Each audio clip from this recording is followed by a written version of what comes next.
I feel like the greatest thing that we can do as leaders, as men, as people in business, is start to share our story. Because when you start to share your story, you start to really, really quickly realize what's the impact and the influence of that story.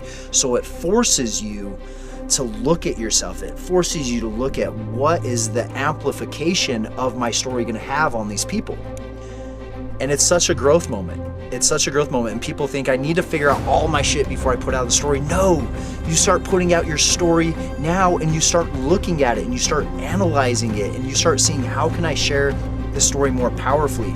Or maybe there's things within the story that I haven't figured out yet that I need to figure out. And for me, it was